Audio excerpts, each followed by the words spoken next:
আসসালামু আলাইকুম। বাণী স্কুল এন্ড কলেজের অনলাইন ক্লাসের পক্ষ থেকে নবম দশম শ্রেণীর সকল ছাত্রছাত্রীকে আন্তরিক অভিনন্দন ও শুভেচ্ছা। আমি আজ আইসিটি বইয়ের দ্বিতীয় অধ্যায়ে কম্পিউটার এবং কম্পিউটারের ব্যবহারকারী নিরাপত্তা সম্পর্কে আলোচনা করব।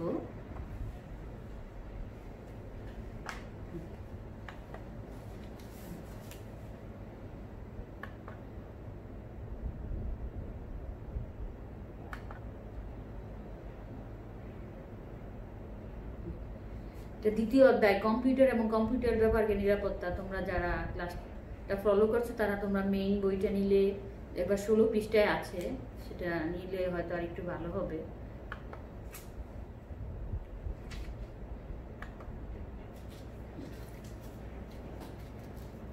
হ্যাঁ, এই দ্বিতীয় অধ্যায় কম্পিউটার এবং কম্পিউটার ব্যবহারকারী নিরাপত্তা সম্পর্কে আমরা কি কি শিখতে পারবো। কম্পিউটার রক্ষণাবেক্ষণে সফটওয়্যারের গুরুত্ব ব্যাখ্যা করতে পারবো।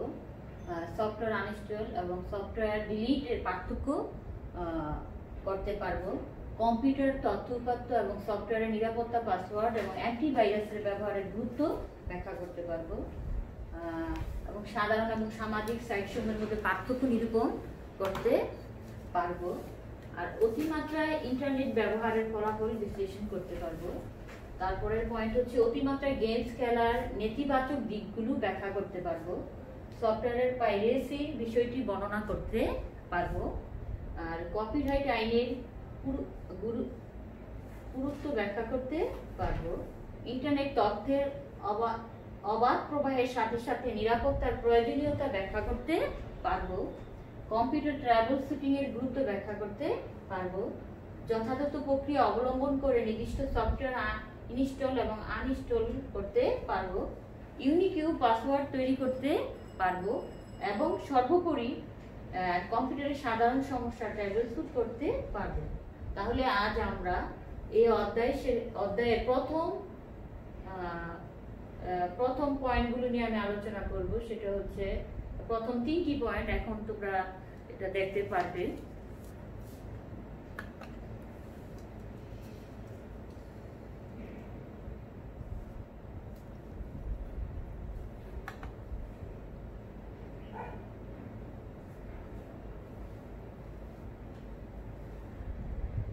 কম্পিউটার রক্ষণাবেক্ষণে সফটওয়্যারের গুরুত্ব কি সেটা এখন তোমাদেরকে ব্যাখ্যা করা হবে। তোমরা সবাই লক্ষ্য করো। হ্যাঁ, তোমরা দুটি চিত্র লক্ষ্য করতেছো। এখানে প্রথম চিত্রটা হচ্ছে তোমার হার্ডওয়্যার এবং দ্বিতীয় চিত্রটা হচ্ছে সফটওয়্যার। আমরা কম্পিউটারের সাধারণত দুটি অংশই দেখি। এখানে প্রথম চিত্রটি হার্ডওয়্যার, এই অংশটি আমরা সচরাচর দেখি। আর সফটওয়্যার অংশগুলোর মধ্যে উইন্ডোজ আছে, মাইক্রোসফট অফিস, উইন্ডোজ 8, তারপরে এবিজি ইন্টারনেট সিকিউরিটি, এবং এখানে এই অংশগুলো নিয়ে সফটওয়্যার গঠিত হয় এবং সেটা আগেই দেখানো হলো। তাহলে আমাদের পরবর্তী বিষয়গুলো আমরা ব্যাখ্যা করলে অতি সহজেই বুঝতে পারবো। তাহলে চিত্র 1 এবং 2 এর মাঝে সম্পর্ক কেমন হতে পারে তোমরা এই চিত্র দেখে আইডিয়া করতে পারছো আশা করি।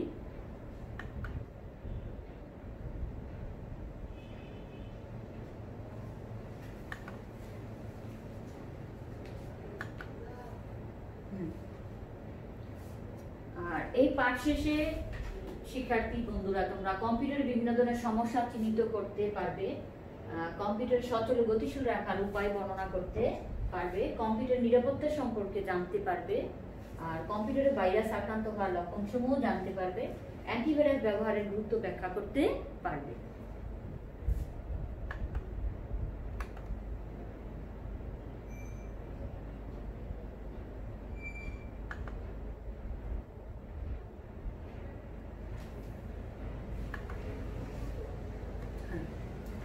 কম্পিউটারের বিভিন্ন ধরনের সমস্যা এই সম্পর্কে আমি একটা গল্প বলছি। একদিন কলেজ পড়ুয়া মেয়ে মিনা তার বাবার কাছে ল্যাপটপ কেনার জন্য আবদার করে। এটা তোমরা অনেক সময় তোমার বাবা মার কাছে করে থাকতে পারো। এবং সে Core i5 কম্পিউটার কুড়ি 5,000 যদি একটি ল্যাপটপ কিনে দিলেন তার বাবা তাকে,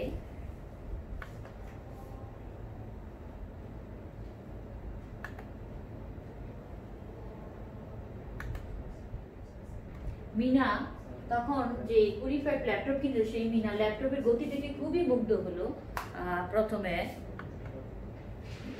এবং সেই গতিটা ছিল বাতাসের ব্যাগের মতো, যেখানে চিত্র তোমরা লক্ষ্য করলে দেখতে পাচ্ছ।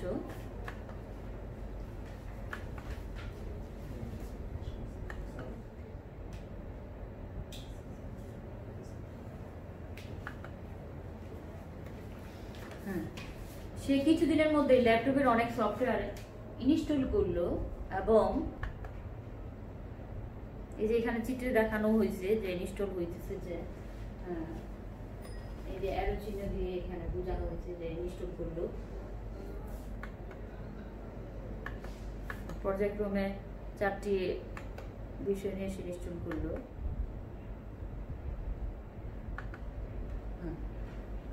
ফলে ল্যাপটপটি ইনস্টল করার পর ল্যাপটপটি আস্তে আস্তে ধীরগতির হয়ে যায়। পরে ল্যাপটপটি এতই গতির হয়ে যায় যে সে তার বাবার কাছে নতুন ল্যাপটপ কিনতে চায়, বা নতুন ভাবে আরেকটা ল্যাপটপ কেনার জন্য বায়না করে, কারণ তার ধীরগতির ফলে এই ল্যাপটপটা আর আগের মতো কাজ করছে না এবং তার গতি কমে গেছে।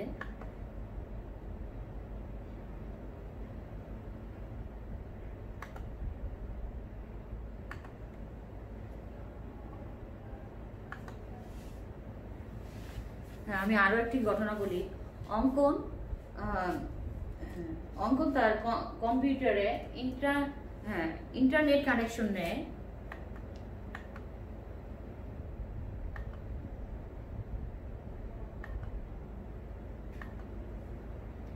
এবং ইন্টারনেট কানেকশনের পরে সে বিভিন্ন ওয়েবসাইট, যেমন সে বন্ধুদের সাথে ইমেল করা, গান শোনা, ছবি দেখা, জাতীয় তথ্য বাতায়ন, শিক্ষক ভ্রমণ, বিভিন্ন ওয়েবসাইটে সে ইন্টারনেটের মাধ্যমে প্রবেশ করে, এবং এর ফলে তার লেখাপড়ারও অনেক উপকার হয়।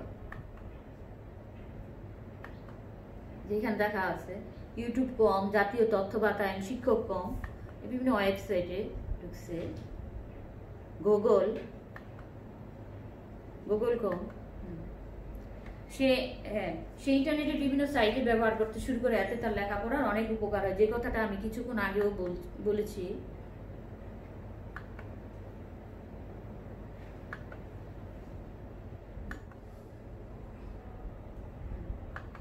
বিভিন্ন ওয়েবসাইট, এখানে বন্ধুদের ইমেল করা, গান শোনা, ছবি দেখা, যেটা তোমাদের পাঠ্য বইয়ে লেখা আছে, যে সেটা এখন চিত্রের মাধ্যমে এখানে দেখানো হয়েছে, যে ছবি ইমেল করা, গান শোনা, তারপরে ছবি দেখার কাজে ইন্টারনেট ব্যবহার করতে থাকে। এবং তোমরা ইন্টারনেটের মাধ্যমে যে কাজগুলি করা হয় বর্তমানে, তোমরা ইচ্ছা করলে এই কাজগুলো করতে পারবে।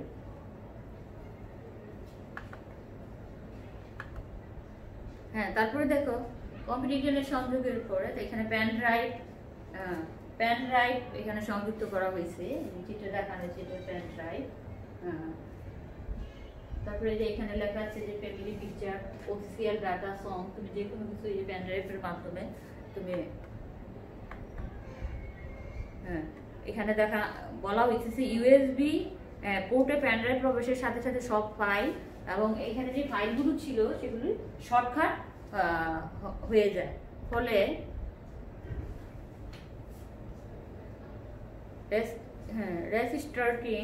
রিস্টার্টিং কারণ ছাড়াই রিস্টার্ট হয়, ফলে বিভিন্ন সাইটে চলে যায় এবং কম্পিউটার সচল গতি সাইটে চলে যায়, ফলে কিছু সমস্যা দেখা যায়। তাই কম্পিউটারকে সচল গতিশীল রাখা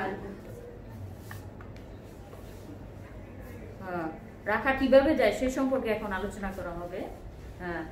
কিভাবে কম্পিউটার সচল গতিশীল রাখা যায়, কম্পিউটার বিশেষজ্ঞ হওয়া প্রয়োজন কিনা সে সম্পর্কে এখন না বিশেষজ্ঞ হওয়ার কম্পিউটারকে সচল এবং গতিশীল রাখা যায়, কম্পিউটারে বিশেষজ্ঞ হওয়ার প্রয়োজন কিনা না। আর কম্পিউটারকে সচল রাখার জন্য বিশেষজ্ঞ হওয়ার দরকার নেই, প্রয়োজনে সফটওয়্যার ভিত্তিক রক্ষণাবেক্ষণ করলেই এটা মানে কম্পিউটারকে গতিশীল এবং সচল রাখা যাবে। এখানে তোমাকে সচল গতিশীল রাখার জন্য উইন্ডোজ আপডেট করতে হবে, তোমাকে বিভিন্ন ওয়েবসাইটে অনেক সময় এটাকে মানে ঢুকতে হবে এবং অ্যান্টিভাইরাস যদি আক্রান্ত হয় সেই ভাইরাসকে তোমাকে ভাইরাস মুক্ত রাখতে হবে। হ্যাঁ, এই যে লিনাক্স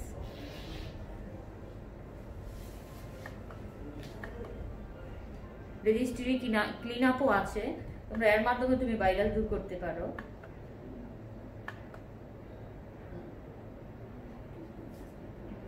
হ্যাঁ, এখানে ট্রাম ফাইল ক্লিনার বলা হয়েছে।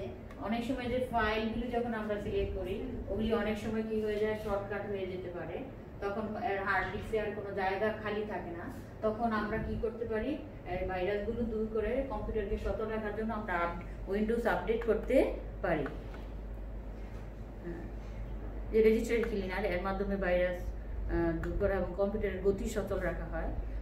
এই যে কম্পিউটার বা আইসিটি যন্ত্রপাতি ঠিক কাজ করে না, অর্থাৎ রেজিস্ট্রি ক্লিনার ব্যবহার না করলে, তাই আমরা কি করব, যখন কম্পিউটার ইন্টারনেট সংযোগের পরে গতি কমে যায় তখন আমরা রেজিস্ট্রি ক্লিনআপের সাহায্যে এর গতি সচল রাখবো। ডিস্ক ডিফ্র্যাগমেন্টেশন সম্পর্কে হ্যাঁ এই যে দেখানো হয়েছে চিত্রের মাধ্যমে। হ্যাঁ, এটা কি করে, এই ডিস্ক ডিফ্র্যাগমেন্টেশন এটা কি করে, হার্ড ডিস্কের জায়গা খালি করে। হার্ড ডিস্ক কি, অর্থাৎ এটা হচ্ছে ধরো তুমি যদি তোমার মাথার মস্তকের সাথে তুলনা করো, কারণ আমাদের সমস্ত কিছু আমরা এই মস্তকের মাধ্যমে স্মৃতিচারণ করতে বা কোনো কাজ আমরা ব্রেনে ধরে রাখি, ঠিক এরকমই কম্পিউটার হার্ড ডিস্কে অনেক কিছু এটা ফাইল আপ করে রাখা যায়। এবং তখন যখন এটা গতি কমে যায় তখন আমার এই হার্ড ডিস্কের জায়গা কি করতে হবে, খালি করে দিতে হবে এবং কম্পিউটারের গতি তখন বৃদ্ধি হবে।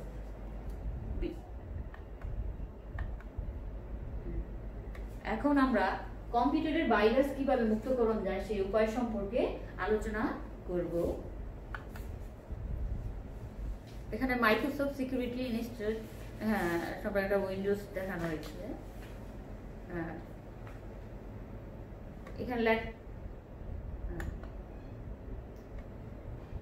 হ্যাঁ এখানে আইসিটি যন্ত্রপাতি ভাইরাস মুক্ত থাকে এবং ব্যবহারকারী নির্বিঘ্নে আইসিটি যন্ত্রপাতি ব্যবহার করতে পারবে। যদি আমরা কম্পিউটারকে ভাইরাস মুক্ত করতে পারি তাহলে আমরা এই যে আইসিটি যন্ত্রপাতি ভাইরাস মুক্ত থাকবে এবং ব্যবহারকারী অর্থাৎ আমি বা সারা বিশ্বে যারাই ব্যবহার করবে কম্পিউটারকে নির্বিঘ্নে আইসিটি যন্ত্রপাতি ব্যবহার করতে পারবে।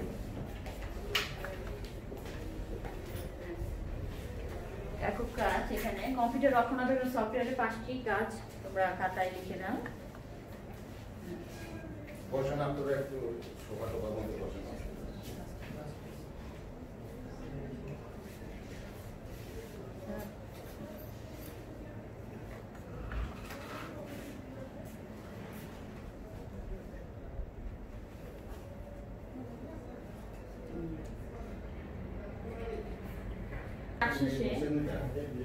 ইন্টারনেট ব্যবহার করলে ব্রাউজারে কোথায় কুকি জমা হয়, দেখো এখানে সঠিক উত্তর কি, ক্যাশ মেমোরিতে।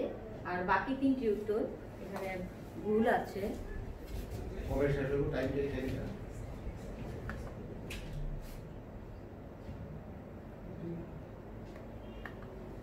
এই যে ক্রস চিহ্ন অর্থাৎ এই উত্তরগুলি ভুল। তার পরবর্তী প্রশ্নতে আমরা চলে যাই।